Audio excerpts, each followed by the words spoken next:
I, 17, female, never thought I'd be sitting here typing this out. But I need to get this off my chest and maybe get some advice from internet strangers since my real life is a complete mess right now. This all started about 8 months ago when my mom remarried this guy, Phil, 43, male.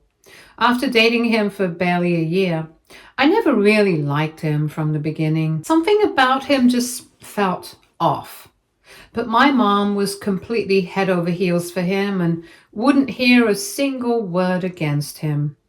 She acted like he was this perfect guy who swooped in to complete our little family. But to me, it always felt like he was more interested in controlling everything than actually being a part of our lives. For context, my dad passed away when I was 12 from cancer. And for 4 years, it was just me and my mom. We weren't always super close, but we had our own routine and I thought we were doing okay. I was fine with her dating again. I actually wanted her to be happy, but I never expected her to completely change the way she treated me just because some guy came into the picture. The moment Phil moved in, everything shifted. He started making all these rules about what I could wear, what time I should be home, who I could be friends with, and even what I posted on social media. He would actually go through my Instagram and tell my mom that my pictures were inappropriate when they were just normal photos, me at the beach with friends, group selfies, random aesthetic shots, nothing bad at all. At first, my mom would just brush it off or tell him I was just a teenager, but as time went on, she started taking his side more and more. The arguments about my clothes became a daily thing. I'm not even exaggerating. Every single day there was something wrong with what I was wearing. And just to be clear, I was not dressing in some crazy way. I wore normal teenage outfits, jeans, t-shirts, sometimes shorts or skirts, nothing too short, tank tops, crop tops, but never super revealing. Just typical stuff, but according to Phil, everything I wore was too tight or too revealing or sending the wrong message. My mom, who never used to care about this stuff before, suddenly started agreeing with him. She went out and bought me all these baggy, frumpy clothes that I absolutely hated and then got mad at me when I refused to wear them. She kept saying I needed to dress appropriately because we were a family now and had to respect Phil's role as the man of the house. I was so frustrated because I had never had issues like this before. I wasn't doing anything wrong, and yet somehow I was being treated like I was causing problems just by existing. The breaking point came one day in July when it was literally 95 degrees outside. I came downstairs wearing a tank top and shorts because, it was hot. Phil took one look at me, made this disgusted face, and then turned to my mom and said I needed to cover up because my outfit was distracting him. Those were his exact words. I felt sick. That was the moment everything clicked for me. This wasn't about respect or family values. This was something else. Something way worse. And instead of realizing how insanely creepy that was, my mom immediately flipped out on me. She said I was being disrespectful and trying to cause problems in her marriage. She actually accused me of doing it on purpose, like I was deliberately trying to make Phil uncomfortable. I couldn't believe it. I was so angry and hurt that I just exploded. I told her exactly what I thought about her husband and how disgusting it was that she was defending him instead of protecting me. We screamed at each other for what felt like forever. And that's when she said the words I will never forget. If you can't respect the rules of this house and Phil's position as your stepfather, then maybe you should find somewhere else to live. At first, I thought she was just saying it in the heat of the moment. Like, there was no way she actually meant that, right? But the next morning, she sat me down and told me I had 1 week to figure out where I was going because I clearly didn't want to be part of this family. I was completely shocked. I begged her to reconsider, to at least think about what she was doing, but she wouldn't budge. She kept saying that this was her house and that if I wasn't willing to follow the rules, then I had to leave. I didn't know what to do. I felt completely abandoned. My own mother was choosing this man over me, her own daughter. I had nowhere to go. I mean, I'm 17. It's not like I could just get my own apartment or live on my own. Finally, I called my aunt, my mom's sister, crying. I told her everything, and thank God she immediately told me I could stay with her. She was furious with my mom and couldn't believe she was throwing me out over this guy. She picked me up that same day, and I packed as much as I could into a couple of bags. My mom barely even said goodbye. Phil didn't say a word. So at 16, I made the decision to move out of my childhood home and in with my aunt. She lives about 30 minutes away from my old neighborhood, so it wasn't like I was moving across the country or anything. But it still felt like a huge change. I had to switch schools, leave behind my friends, and basically start over. My aunt has been amazing through all of this. Way more of a parent to me these past few months than my mom ever was. But even though I'm in a better place now, it still hurts. It hurts so much that my own mom basically threw me away like I was nothing, like I didn't matter. The first month after I left, my mom barely contacted me. She sent over some of my stuff, clothes, books, random things I'd left behind, but that was about it. She'd text me every now and then, but it was always the same thing.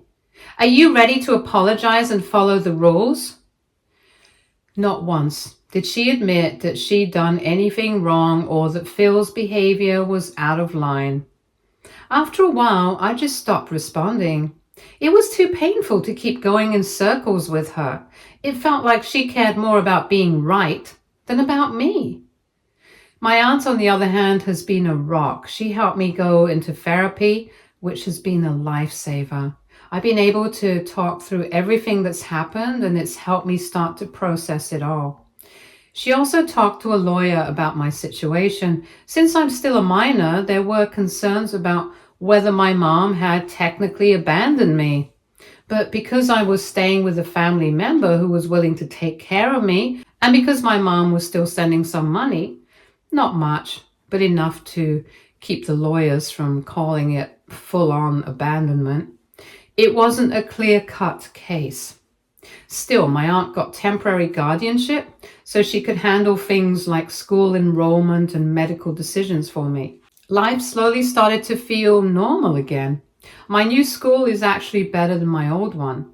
The kids are nicer, the teachers are more supportive, and I've made some really good friends.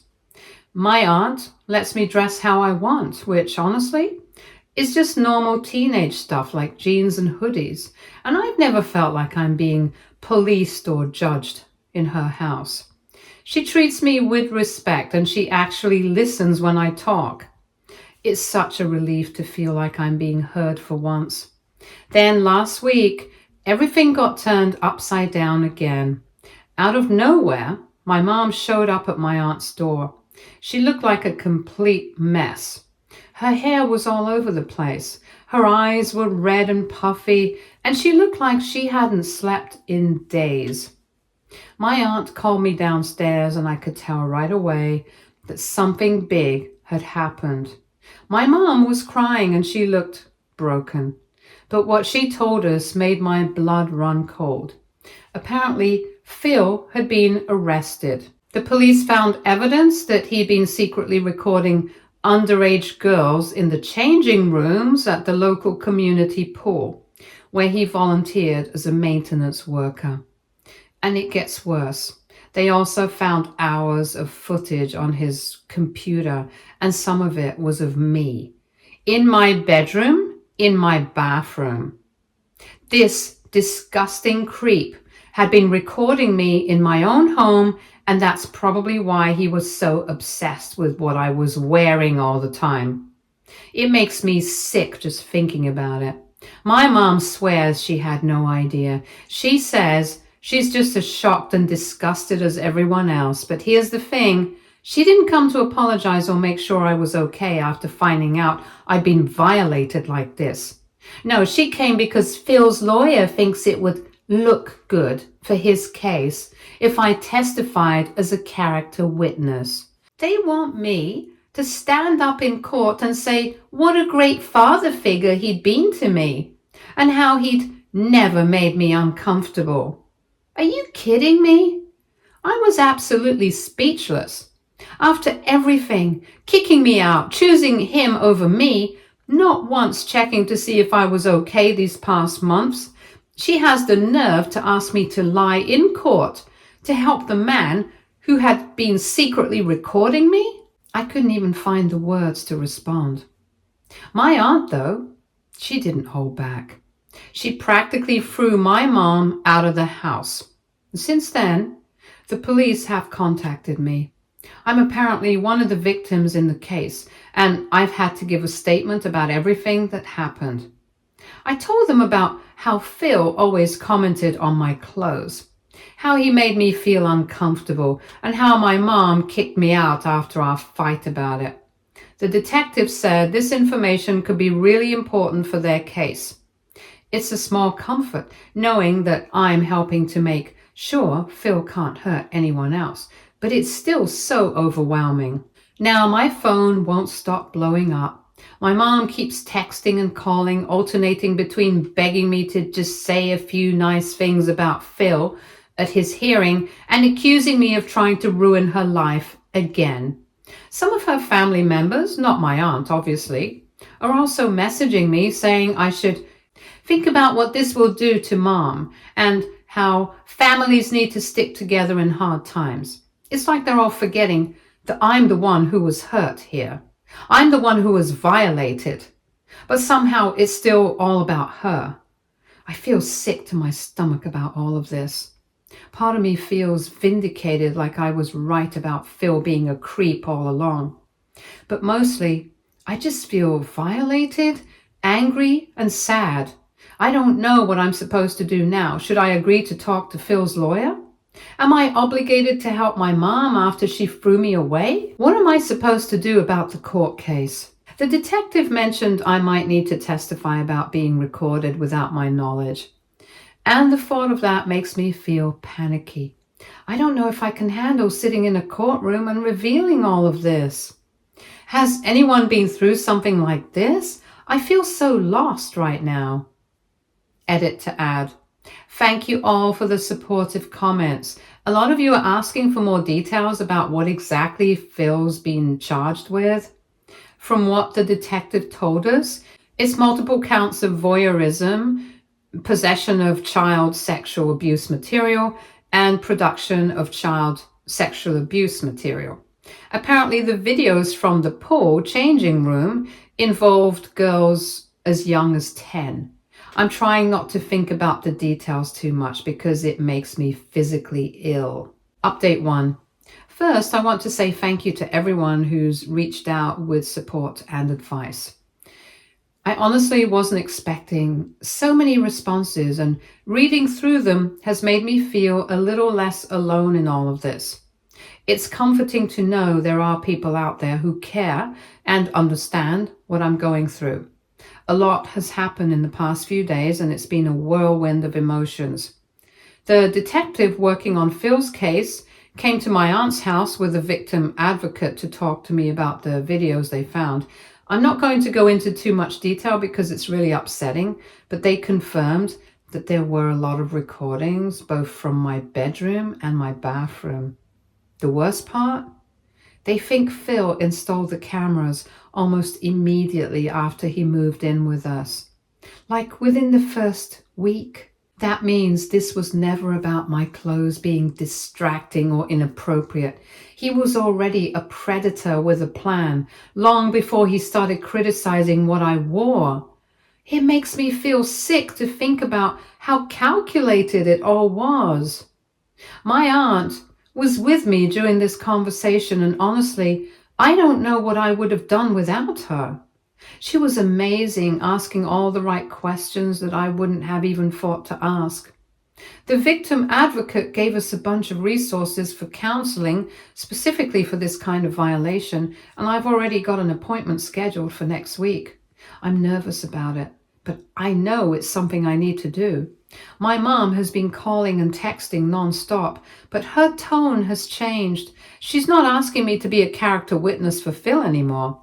I think his lawyer probably told her that was a lost cause. Instead, she's saying she needs me during this difficult time and that we should support each other as family. She's also claiming that she's a victim too, that Phil deceived her just as much as he deceived everyone else. I don't know how to feel about that. Part of me wants to believe her, but another part of me is just so angry. How could she not have seen what was going on? How could she have chosen him over me? I haven't responded to any of her messages yet. My therapist says I don't have to make any decisions about my relationship with my mom right now, and that it's okay to take time to process my own feelings first. That's been a huge relief because honestly, I don't even know where to start with her. Then something really surreal happened yesterday. A local news station ran a story about Phil's arrest. They didn't name any of the victims, which I'm grateful for, but apparently a bunch of my old neighbors saw it. My phone started blowing up with messages from people I haven't talked to in months, including my best friend from my old school. She told me that after I left, Phil had been telling everyone I had behavior problems and that I'd been sent to live with my aunt because I was out of control. And people actually believed him. Some of them are now apologizing for not reaching out sooner or for believing his lies. It's weirdly validating, but also kind of heartbreaking. I wish they'd reached out to me back then, you know. My aunt's lawyer called to update us on the guardianship situation. With everything that's happened, he thinks we have a strong case for making the guardianship permanent, if that's what I want. He also mentioned that depending on how the criminal case goes, there might be grounds for a civil case against Phil and possibly even my mom for the emotional distress and trauma this has caused. I don't know how I feel about that yet. The idea of going to court is overwhelming, but at the same time, I want to hold them accountable for what they've put me through. I'm feeling pretty overwhelmed by all the legal stuff, but I'm also more certain than ever that living with my aunt is where I need to be. She's been my rock through all of this, never once making me feel like a burden or like any of this is my fault. I don't know what I do without her.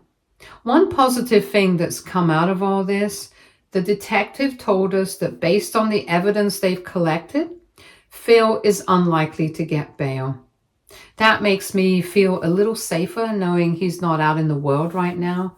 It's a small comfort, but it's something. I'm still processing everything, and it's a lot to take in. I'm trying to take it one day at a time. I have an appointment with my therapist tomorrow, and I'm hoping that will help me sort through some of these complicated feelings. It's hard to know what to feel right now. Angry, sad, relieved, scared. It's all mixed together. Again, thank you for all your support. It means more than you know. Just knowing there are people out there who care has made this whole thing a little easier to handle. Update 2. Things have escalated quickly over the past few days.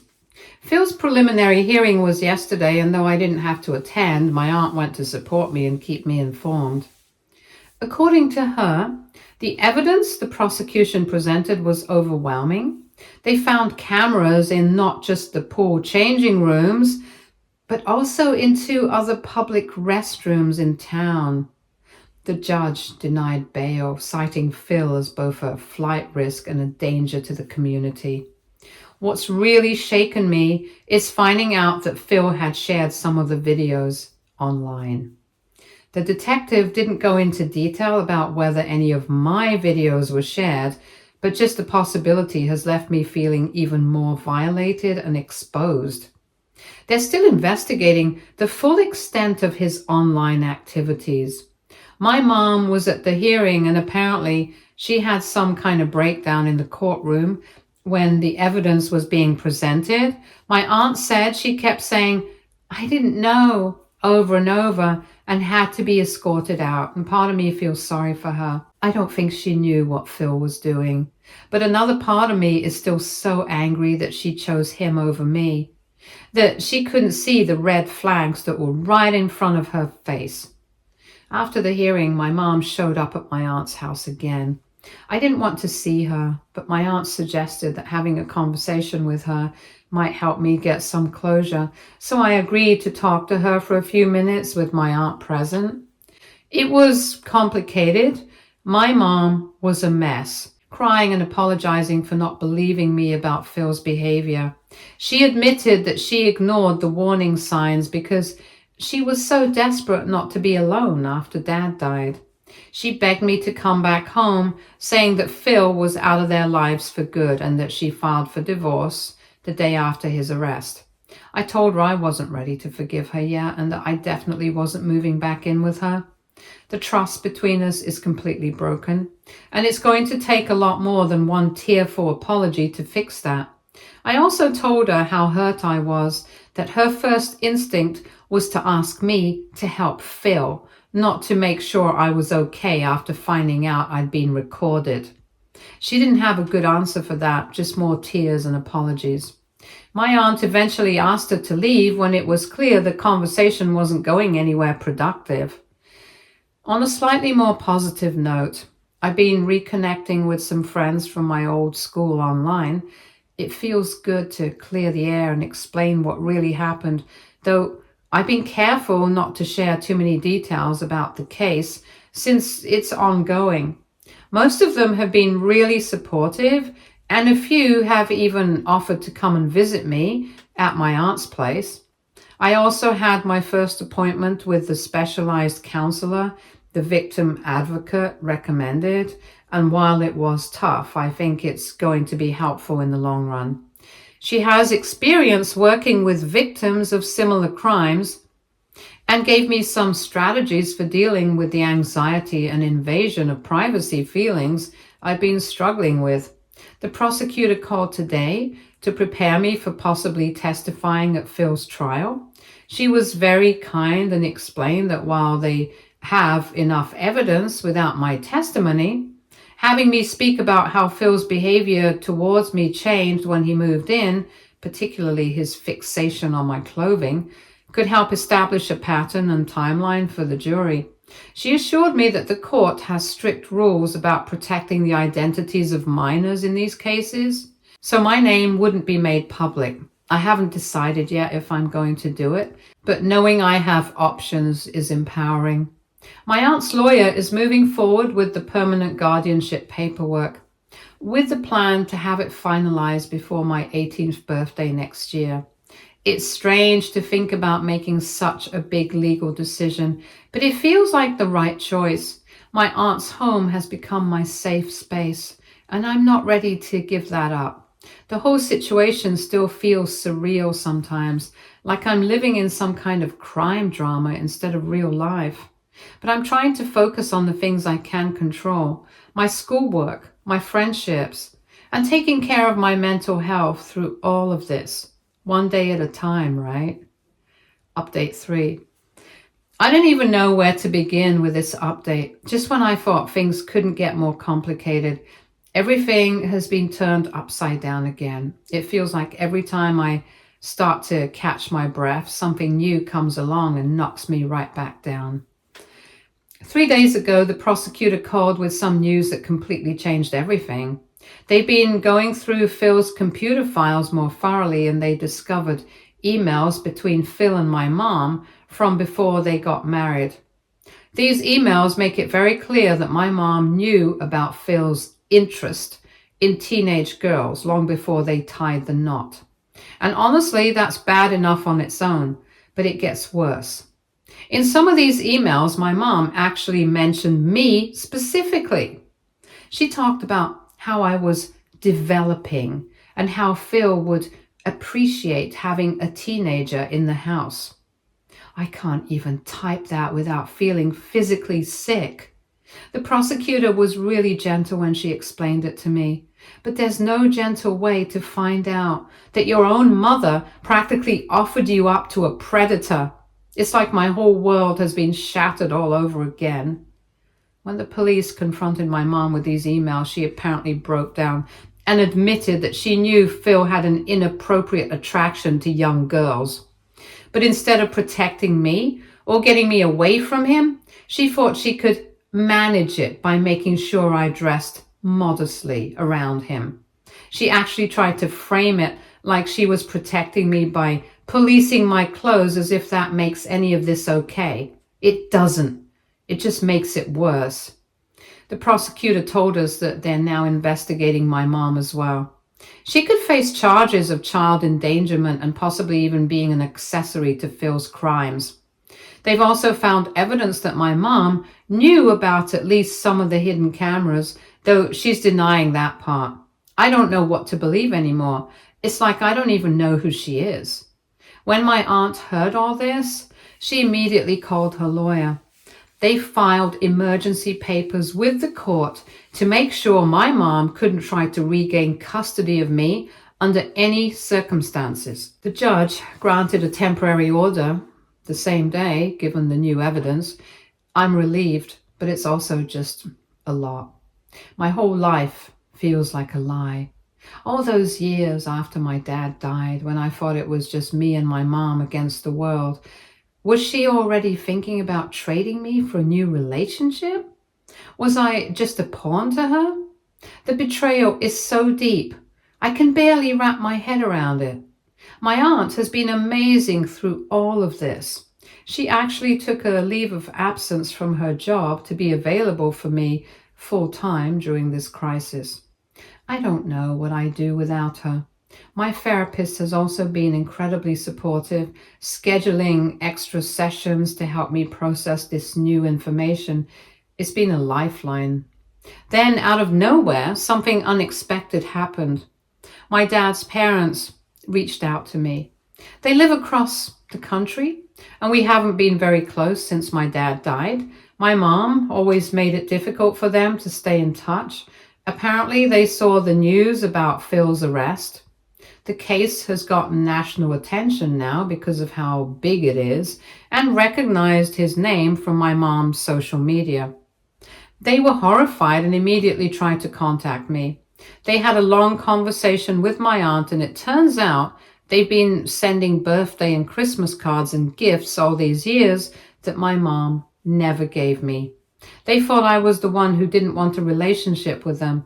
I can't even imagine how hurt they must have felt. They're planning to fly out next week to see me, and I'm both nervous and excited about reconnecting with them.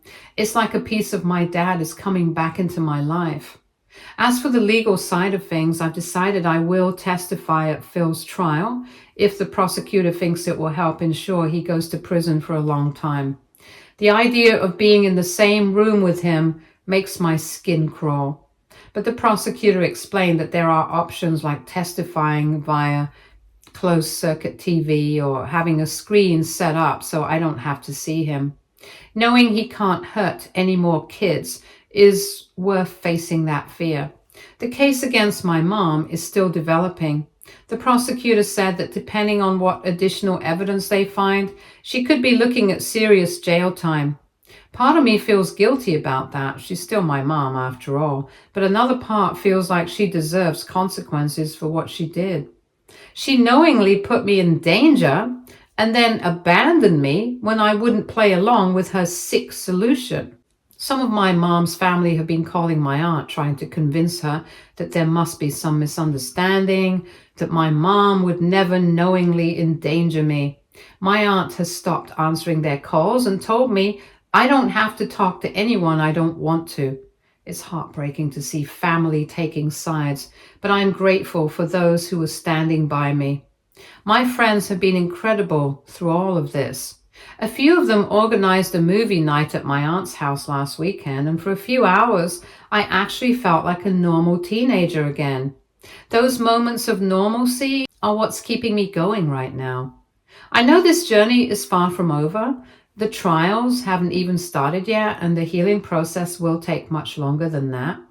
But for the first time since this nightmare began, I feel like I have solid ground under my feet. I have people in my corner who genuinely care about me and want what's best for me. I have a therapist helping me process the trauma, and I have a path forward, even if it's not the one I would have chosen. If there's anything positive I can take from this horrible situation, it's the knowledge that I'm stronger than I thought I was. And maybe someday, when all of this is behind me, I can use my experience to help other kids who find themselves in similar situations. Thank you all for listening and for your support throughout this ordeal. It's meant more than I can express. Stay tuned for more stories from our girl relationships.